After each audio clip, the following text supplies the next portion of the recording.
বিসমিল্লাহির রহমানির রহিম। আসসালামু আলাইকুম। আমি কৃষকের বন্ধু সিদ্দিক ভাই, আপনাদেরই ভাই। আমি আরেকটা ভিডিও আসলাম আপনাদের মাঝে। তো আজকে আলোচনা করব কচু পাতা নিয়ে। দেখেন, কচু পাতায় তিনটা ভালো কাজ করে। দেখেন, আমি ছোট একজন কৃষক বাংলাদেশে। আমি সবসময় বলি যে আমার ভিডিওটা ফার্স্ট টু লাস্ট দেখবেন, তাহলে আপনার কিছু তথ্য পাবেন।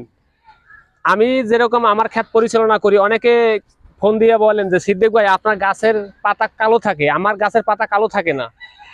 আসলে এই বিষয় নিয়ে আজকে আলোচনাটা করব। দেখেন, একটা গাছের পাতা কালো থাকলে আপনার গাছটা সুস্থ থাকে, একটা গাছের পাতা কালো থাকলে লতি ভালো থাকে, একটা গাছের পাতা কালো থাকলে সম্পূর্ণ গাছ ক্লিয়ার থাকে, গ্রোথ ভালো থাকে।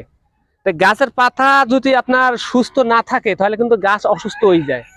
দেখেন, আপনার মানুষের একটা ঘেড়ির রগ যদি কাইটে দেওয়া হয়, মানুষের কিন্তু ঘেড়ি ঠিক থাকে না, তার দেহটাই কিন্তু অচল হয়ে যায়। ঠিক আছে, একটা হাত কাটলে থাকা যায়, চলা যায়, কিন্তু ঘেড়ির রগ যদি